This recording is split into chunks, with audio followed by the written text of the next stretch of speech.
Hindu rate of growth कहता है क्या? 2-3% की ग्रोथ के लिए तरस गया था। ये गुलामी की मानसिकता का प्रतिबिंब था।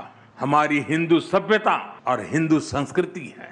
ಭಾರತದ ಬೆಳವಣಿಗೆಯ ದರದೊಂದಿಗೆ ಹಿಂದೂ ಧರ್ಮ ಜೋಡಿಸೋದನ್ನ ಪ್ರಧಾನಿ ನರೇಂದ್ರ ಮೋದಿ ಅವರು ಟೀಕೆ ಮಾಡಿದ್ದಾರೆ. ಹಿಂದೂಸ್ತಾನ್ ಟೈಮ್ಸ್ ಲೀಡರ್ಶಿಪ್ ಶೃಂಗಸಭೆಯ 23ನೇ ಆವೃತ್ತಿಯಲ್ಲಿ ಮಾತನಾಡಿರೋ ಮೋದಿ ಅವರು ಕೆಲವು ದಶಕಗಳ ಹಿಂದೆ ಭಾರತದ ನಿಧಾನಗತಿ ಬೆಳವಣಿಗೆಯನ್ನ ಹಿಂದೂ ಬೆಳವಣಿಗೆಯ ದರ ಅಂತ ಕರೆಯುವ ಮೂಲಕ ಹಿಂದೂ ಜೀವನ ವಿಧಾನವನ್ನ ಅಪಖ್ಯಾತಿಗೊಳಿಸೋ ಪ್ರಯತ್ನ ನಡೆದಿತ್ತು. ಜಗತ್ತು ಛಿದ್ರವಾದಾಗ ಭಾರತ ಸೇತುವೆ ಕಟ್ಟುವವನಾಗಿ ನಿಲ್ಲುತ್ತೆ ಅಂತ ಹೇಳಿದ್ರು. ನಾವು 21ನೇ ಶತಮಾನದ ಕಾಲು ಭಾಗ ಮುಗಿದು ಹೋದ ಕಾಲದಲ್ಲಿದ್ದೀವಿ. ಜಗತ್ತು ಆರ್ಥಿಕ ಬಿಕ್ಕಟ್ಟು, ಜಾಗತಿಕ ಸಾಂಕ್ರಾಮಿಕ ರೋಗ ಸೇರಿದ ಹಾಗೆ ಅನೇಕ ಏರಿಳಿತಗಳನ್ನು ಕಂಡಿದೆ. ಈ ಸನ್ನಿವೇಶಗಳು ಒಂದಲ್ಲ ಒಂದು ರೀತಿಯಲ್ಲಿ ಜಗತ್ತಿಗೆ ಸವಾಲಾಗಿದೆ. ಈಗ ಜಗತ್ತು ಅನಿಶ್ಚಿತತೆಗಳಿಂದ ತುಂಬ ಹೋಗಿದೆ. ಆದರೆ ಇದರ ಮಧ್ಯೆ ನಮ್ಮ ಭಾರತ ವಿಭಿನ್ನವಾಗಿ ಕಾಣಿಸಿಕೊಳ್ಳುತ್ತೆ. ಭಾರತ ಆತ್ಮವಿಶ್ವಾಸದಿಂದ ತುಂಬಿದೆ ಅಂತ ಹೇಳಿದ್ರು. ಜಗತ್ತು ನಿಧಾನಗತಿಯ ಬೆಳವಣಿಗೆ ಬಗ್ಗೆ ಮಾತನಾಡುವಾಗ ಭಾರತದ ಬೆಳವಣಿಗೆಯ ಕಥೆಗಳನ್ನು ಬರೆಯುತ್ತೆ. ಜಗತ್ತು ವಿಶ್ವಾಸಾರ್ಹತೆಯ ಬಿಕ್ಕಟ್ಟನ್ನ ಫೇಸ್ ಮಾಡಿದಾಗ ಭಾರತ ವಿಶ್ವಾಸಾರ್ಹತೆಯ ಸ್ತಂಭವಾಗುತ್ತೆ. ಹಿಂದಿನ ಸರ್ಕಾರ ತಮ್ಮದೇ ಆದ ನಾಗರಿಕರ ಮೇಲೆ ನಂಬಿಕೆ ಇಟ್ಕೊಂಡಿರಲಿಲ್ಲ. ನಮ್ಮ ಸರ್ಕಾರ ಆ ಕೆಲಸದ ವಿಧಾನವನ್ನ ಬ್ರೇಕ್ ಮಾಡಿದೆ. ಸತ್ಯಾಸತ್ಯತೆ ಸಾಬೀತುಪಡಿಸೋದಕ್ಕೆ ನಾಗರಿಕರ ಸ್ವಯಂ ಪ್ರಮಾಣೀಕೃತ ದಾಖಲೆಯೇ ಸಾಕು. ನಾಗರಿಕರು ಸರ್ಕಾರದ ಮೇಲೆ ನಂಬಿಕೆ ಇಡೋದು ಪ್ರಮುಖ ಅಂಶ. ದೇಶವನ್ನ ಪ್ರತಿಯೊಂದು ಮೂಲೆಯಿಂದಲೂ ವಸಾಹತುಶಾಹಿ ಮನಸ್ಥಿತಿಯಿಂದ ಮುಕ್ತ ಮಾಡಬೇಕು. ಮುಂದಿನ 10 ವರ್ಷಗಳ ಕಾಲ ನಾನು ಈ ದೂರದೃಷ್ಟಿಯೊಂದಿಗೆ ಜನರನ್ನ ಮುಂದೆ ಕೊಂಡೊಯ್ಯೋದಕ್ಕೆ ಬಯಸ್ತೀನಿ ಅಂತ ಹೇಳಿದ್ದಾರೆ. ಪಂಚವಾರ್ಷಿಕ ಯೋಜನೆಗಳು ಅನುಷ್ಠಾನಗೊಳ್ತಾ ಇದ್ದ 1950-1980 ಅವಧಿಯಲ್ಲಿ ವಾರ್ಷಿಕ ಬೆಳವಣಿಗೆ ದರ 3.5% ಮಿತಿಯಲ್ಲೇ ಇತ್ತು. ಕೆಲವೊಂದ್ಸಲ ಅಪವಾದಕ್ಕೋ ಅನ್ನೋ ಹಾಗೆ 4% ಏರಿಕೆಯಾಗಿದ್ದೂ ಇದೆ. ಇದೇ ಅವಧಿಯಲ್ಲಿ ತಲಾ ಆದಾಯದ ಬೆಳವಣಿಗೆ ದರ 1.3% ಸೀಮಿತವಾಗಿತ್ತು. 1978ರಲ್ಲಿ ಈ ವಿಶಿಷ್ಟ ನಿರಾಸಾದಾಯಕ ಅನುಭವವನ್ನ ಯೋಜನಾ ಆಯೋಗದ ಸದಸ್ಯರಾಗಿದ್ದ ಆರ್ಥಿಕ ತಜ್ಞರಾಗಿದ್ದ ರಾಜಕೃಷ್ಣ ಹಿಂದೂ ಬೆಳವಣಿಗೆಯ ದರ ಅಂತ ಕರೆದ್ರು. ಬಡತನ ನಿವಾರಣೆಗೆ ಬೆಳವಣಿಗೆ ದರ ಹೆಚ್ಚಲೇಬೇಕು ಅಂತ ವಾದ ಮಾಡ್ತಾ ಇದ್ದ ಅವರು ಕೇವಲ ವಿನೋದಕ್ಕಾಗಿ ಹಿಂದೂ ಬೆಳವಣಿಗೆಯ ದರದ ಕಲ್ಪನೆಯನ್ನ ಹರಿಬಿಟ್ಟಿದ್ದು ವಿವಾದಕ್ಕೆ ದಾರಿಯಾಗಿತ್ತು. ಈಗ ಆ ವಿಚಾರದಲ್ಲಿ ಪ್ರಧಾನಿ ಮೋದಿಯವರು ಭಾರತದ ಬೆಳವಣಿಗೆಯ ದರದೊಂದಿಗೆ ಹಿಂದೂ ಧರ್ಮವನ್ನ ಜೋಡಿಸಿದ್ದನ್ನ ಟೀಕೆ ಮಾಡ್ತಾ ಮಾತನಾಡಿದ್ದಾರೆ. साथियों, आज के भारत की ये यात्रा सिर्फ विकास की नहीं है, ये सोच में बदलाव की भी यात्रा है. ये मनोवैज्ञानिक पुनर्जागरण, साइकोलॉजिकल रेनेसां की भी यात्रा है. आप भी जानते हैं, कोई भी देश बिना आत्मविश्वास के आगे नहीं बढ़ सकता. दुर्भाग्य से लंबी गुलामी ने भारत के इसी आत्मविश्वास को हिला दिया था और इसकी वजह थी गुलामी की मानसिकता. गुलामी की ये मानसिकता विकसित भारत के लक्ष्य की प्राप्ति में एक बहुत बड़ी रुकावट है और इसलिए आज का भारत गुलामी की मानसिकता से मुक्ति पाने के लिए काम कर रहा है. साथियों, अंग्रेजों को अच्छी तरह से पता था कि भारत पर लंबे समय तक राज करना है तो उन्हें भारतीयों से उनके आत्मविश्वास को छीनना होगा. भारतीयों में हीन भावना का संचार करना होगा और उस दौर में अंग्रेजों ने यही किया भी.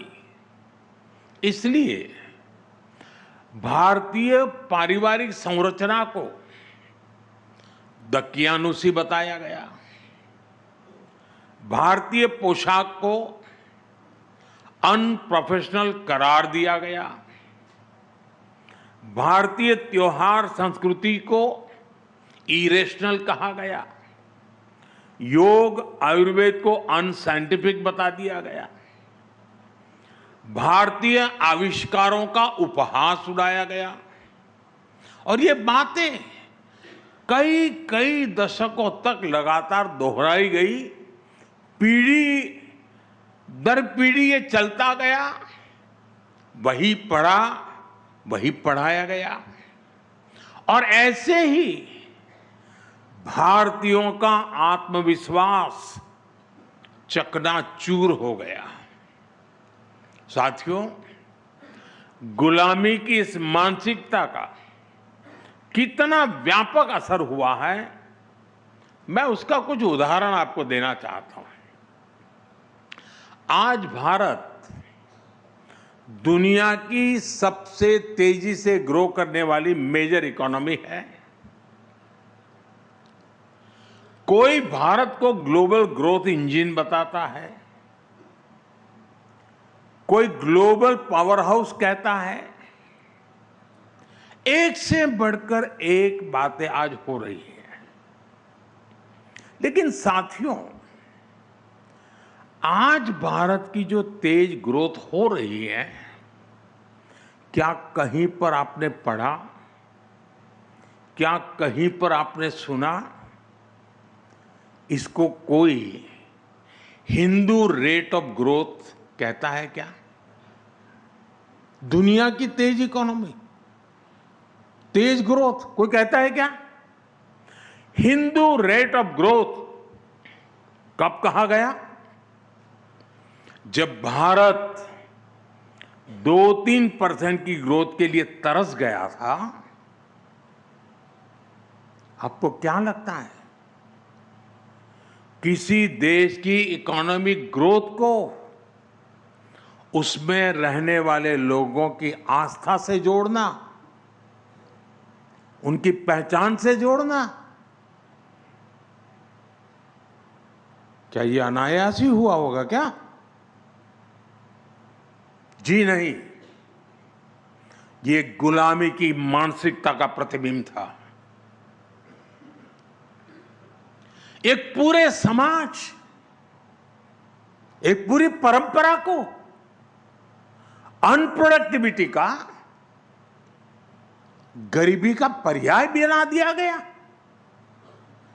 यानी ये सिद्ध करने का प्रयास किया गया कि भारत की धीमी विकास दर का कारण हमारी हिंदू सभ्यता और हिंदू संस्कृति है।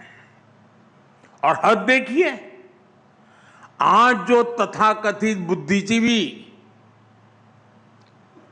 हर चीज में, हर बात में सांप्रदायिकता खोजते रहते हैं, उनको हिंदू रेट ऑफ ग्रोथ में सांप्रदायिकता नजर नहीं आई।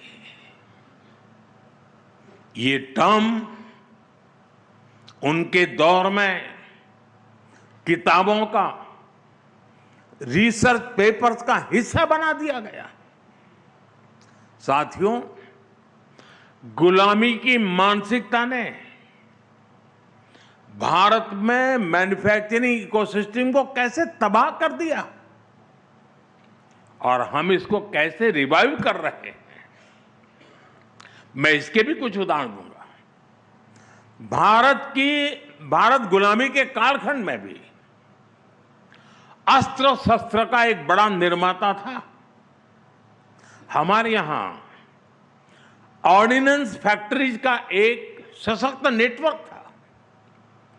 भारत से हथियार निर्यात होते थे।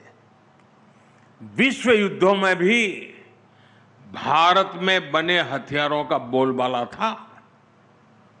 लेकिन आजादी के बाद हमारा डिफेंस मैन्युफैक्चरिंग इकोसिस्टम तबाह कर दिया गया। गुलामी की मानसिकता ऐसी हावी हुई कि सरकार में बैठे लोग भारत में बने हथियारों को कमजोर आंकने लगे, और इस मानसिकता ने भारत को दुनिया के सबसे बड़े डिफेंस इंपोर्टर के रूप में से एक बना दिया। साथियों, गुलामी की मानसिकता ने शिप बिल्डिंग इंडस्ट्री के साथ भी यही किया। भारत सदियों तक शिप बिल्डिंग का एक बड़ा सेंटर था, यहां तक कि 5-6 दशक पहले तक, यानी 50-60 पहले, भारत का 40% ट्रेड भारतीय जहाजों पर होता था। लेकिन गुलामी की मानसिकता ने विदेशी जहाजों को प्राथमिकता देनी शुरू की। नतीजा सबके सामने है। जो देश कभी समुद्री ताकत था, वो अपने 95% व्यापार के लिए विदेशी जहाजों पर निर्भर हो गया है। और इस वजह से आज भारत हर साल करीब $75 बिलियन, यानी लगभग 6 लाख करोड़ रुपए विदेशी शिपिंग कंपनियों को दे रहा है।